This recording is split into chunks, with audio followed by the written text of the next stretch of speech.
maid with the touch of the velvet hand, like a lizard on a window pane. The man in the crowd with the multicolored mirrors on his hobnail boots. Buffy walks across the empathy bridge and is able to feel real compassion for Cordelia. Despite their differences, the two of them have the chance to forge a real relationship. Given that Cordelia's mean remarks in Welcome to the Hellmouth echoed Joss's own problematic high school comments, we can assume that this symbolically cleanses Joss of his sins. He very well may have written this as a form of therapy, for the character that represents his ideal of feminine strength, that which he as a feminist man admires most, is able to forgive the character that represents his bad behavior in high school. Perhaps that's where all that raw emotion comes from. The whole range of human emotions thing.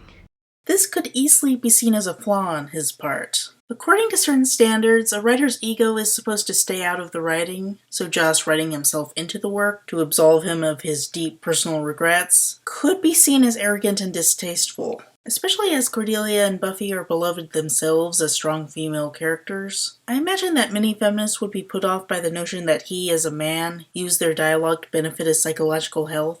Fortunately, none of these man-hating feminists who swear up and down that Joss is a misogynist will ever criticize it. Because then they would have to acknowledge that Joss wrote Cordelia as a self-insert character, and they never admit that Joss could be anything other than his male characters in their most misogynistic moments. Admitting that Joss writes himself into female characters undermines their whole philosophy of Joss as this evil, manipulating misogynist who just ogles women instead of relating to them. They don't acknowledge Joss's statements that he wrote Buffy as his avatar and didn't relate to Angel so much, or that he wrote Adele in Dollhouse as a self-insert character because of her authoritative personality. So I highly doubt I will ever hear anything about Joss's Cordelia from them. In case my far more reasonable viewers have any problems, though, allow me to defend Joss's use of the self-insertion. It is an unreasonable demand to expect a writer to maintain a complete distance from their characters, and it's probable that all of the characters contain some mix of Joss Whedon's own traits and traits of people he knows. For him to put himself in a character to the extent that he addresses his own psychological issues is a legitimate artistic expression, with a lot of precedent in the history of writing. There is currently a lot of speculation that The Matrix was written as a means of expressing Lana Wachowski's issues as a transgender woman,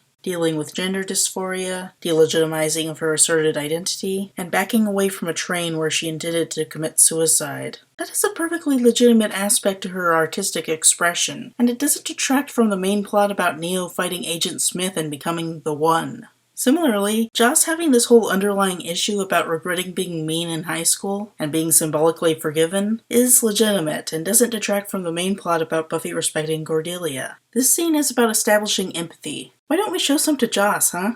My empathy face?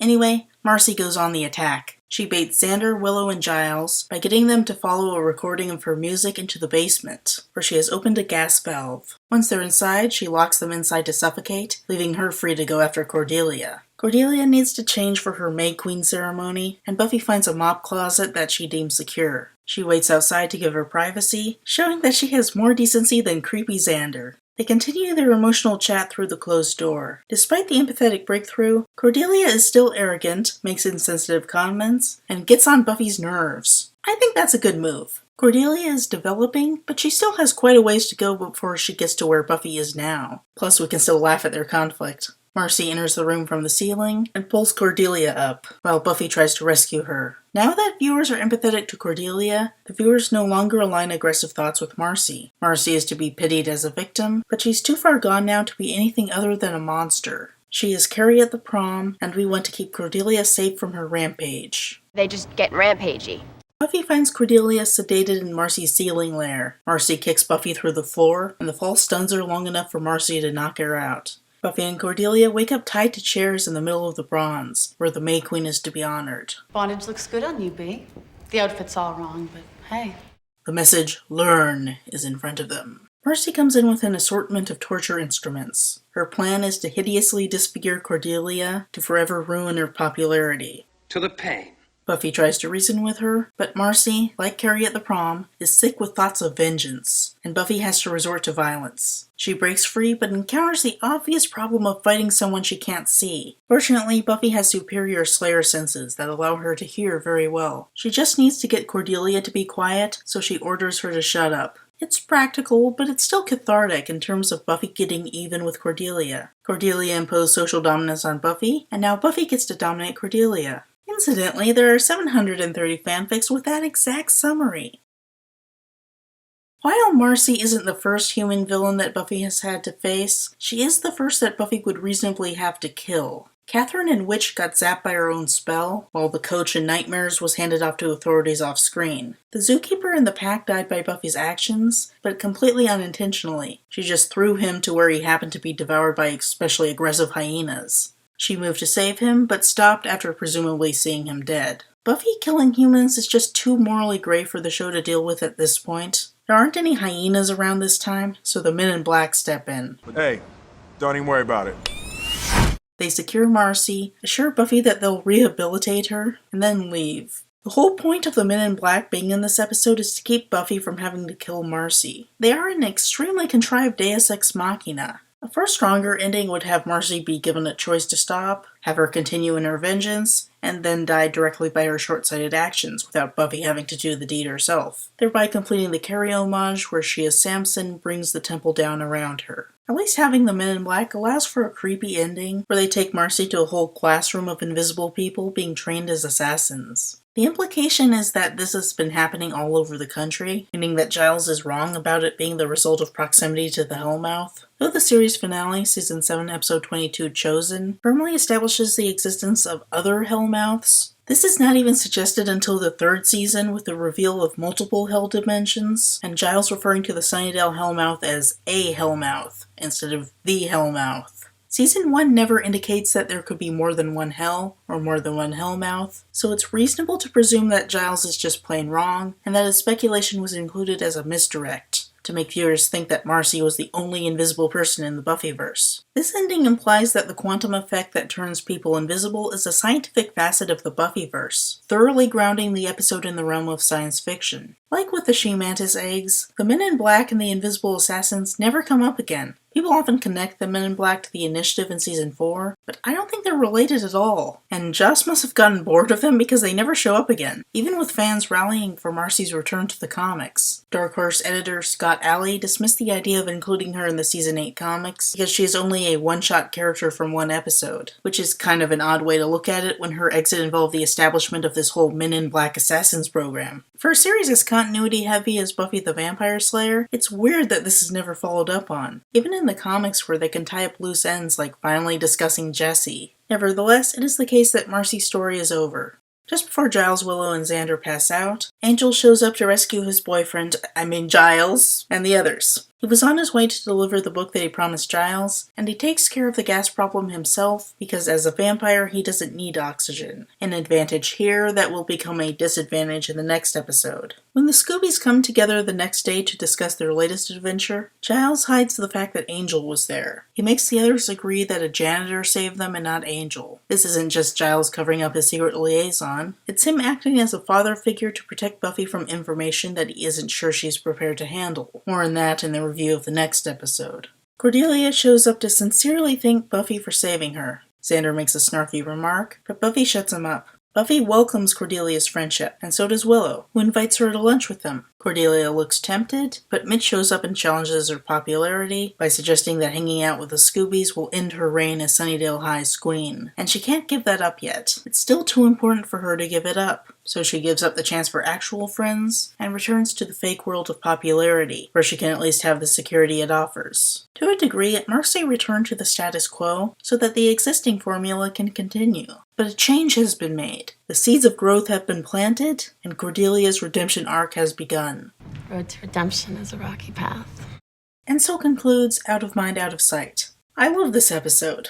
It is easily the rock star of Season 1. And this is the kind of thing that people think about when they talk about Joss Whedon's amazing storytelling. Joss took the basic story of Carrie and created a wonderful tribute to those who suffer in high school, as told through the characters of Buffy and Cordelia, and of course, Marcy. With the three excellently crafted characters of Cordelia, Buffy, and Marcy, Joss delivers a scathing condemnation of the high school social environment, and at the same time manages to humanize and cast an empathetic light on all of these characters. Season 3, Episode 18, Earshot, contains a newspaper with the headline, "Apathy on the Rise. No one cares." While probably just stuck in as a visual gag, it underlines a theme of the first 3 seasons about how the high school social environment is problematically apathetic. People don't care about each other as much as they should. Cordelia is mean in a way that mirrors Joss's own mean high school history, and this is condemned. She is not forgiven for her cruelty, however she is presented as a flawed human being with layers. And the series allows these layers to be explored. She's not just some psychopath to be defeated like one of the vampires. Joss exposes her humanity and allows her to be appreciated for the goodness of her spirit beneath the cruel high school veneer.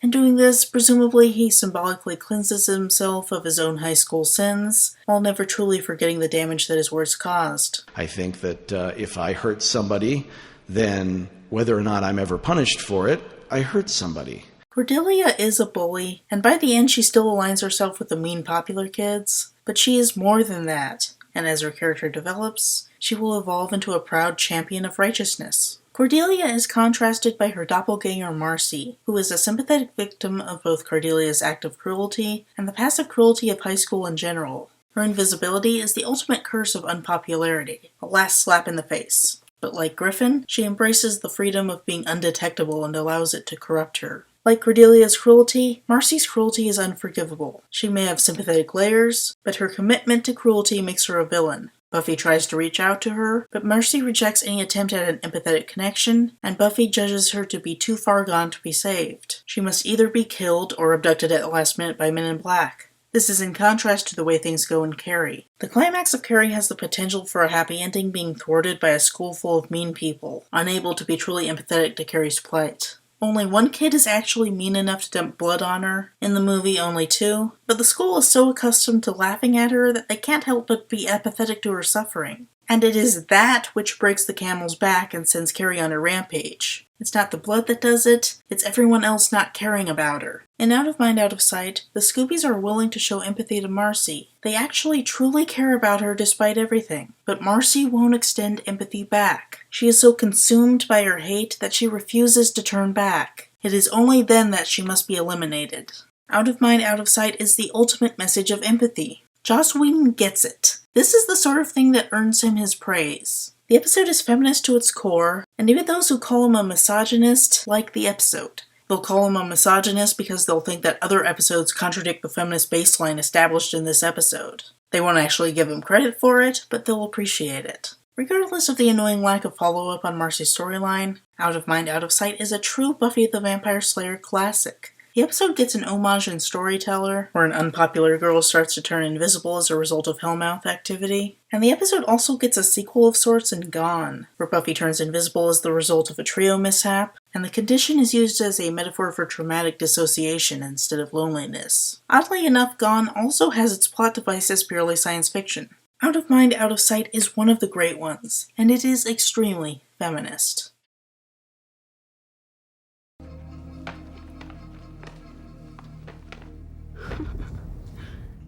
Chapter 11. Assassination and Infiltration. Case Example 1. Radical Cult Leader as Intended Victim. August 2nd, 19XX.